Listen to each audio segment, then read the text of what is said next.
Good day. My name is Melody Ano Campo, and I am an environmental scientist and an assistant professor.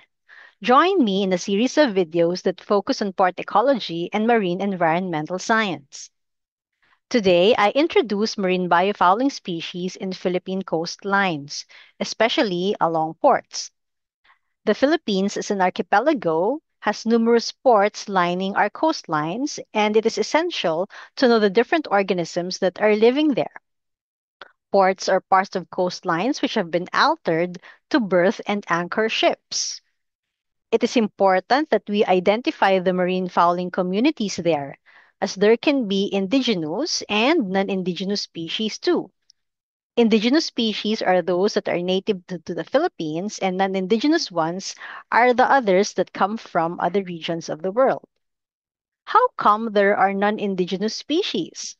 Due to marine traffic, ships from other regions may bring foreign organisms via hull fouling and ballast water. Some of these organisms can be biologically invasive, and as invasives, they pose economic and ecological effects to our local communities. Let us begin with a roster of indigenous species that have been identified by the protocol of the Portec Project. The Portec Project is a research which was designed to establish Philippine port biological baselines. This is the Pisces collector that has been used to gather samples for the identification of organisms in the coastlines. It is composed of a bucket lid where you have four petri dishes attached to it. In the middle, there is a hole through which your nylon rope will go through.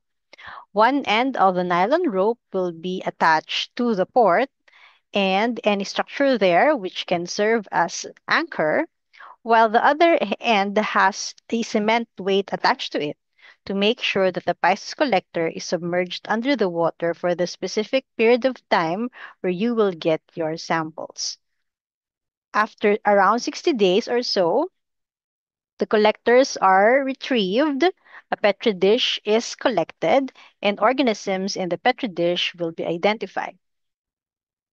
Here in this video, we'll look at two indigenous organisms, and these are Isonomon ephipium and Malleus malleus. Isognomon epiphyum is a species of marine oyster. It is commonly known as tree oysters. It belongs to the family Isognomonidae under the phylum Mollusca.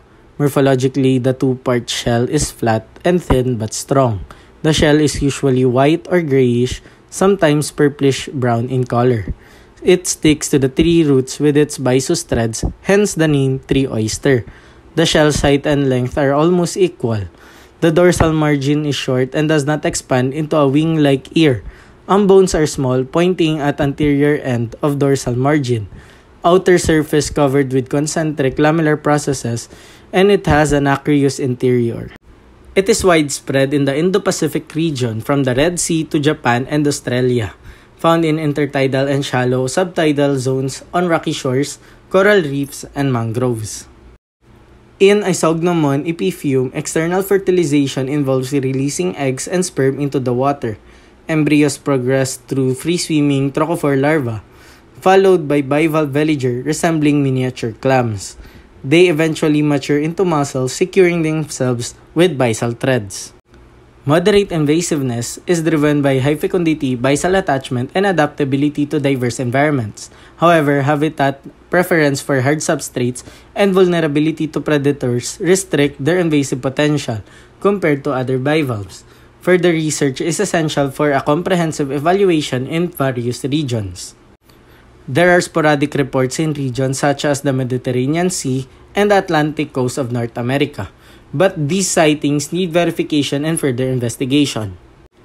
This photo is used in the sales catalog. The photo shows a front and back side of the tree oyster from Singapore. The photo was taken from Worms. This photo is used in the sales catalog as well. The photo shows a front and back side of tree oyster with a darker tinge. The photo was taken by Yaya. Despite ecological benefits, such as habitat creation for diverse marine life, monitoring and research are crucial to comprehend their role and potential risks. If population become large, they might have competition with native bivalves and other filter feeders for food and resources, potentially displacing them or impacting their populations. There's also possibility of smothering of other benthic organisms due to dense populations.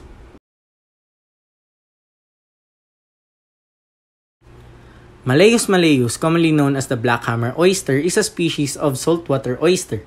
It belongs to the family Mallidae under the phylum Mollusca. Morphologically, it is a T-shaped oyster with long dorsal ears that acts as an anchor.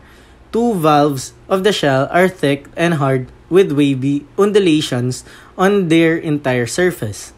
Presence of byssus threads are present as well. It is widespread in the Indo-Pacific region from the Red Sea to Japan and Australia, found in intertidal and shallow subtidal zones on rocky shores, coral reefs, and mangroves.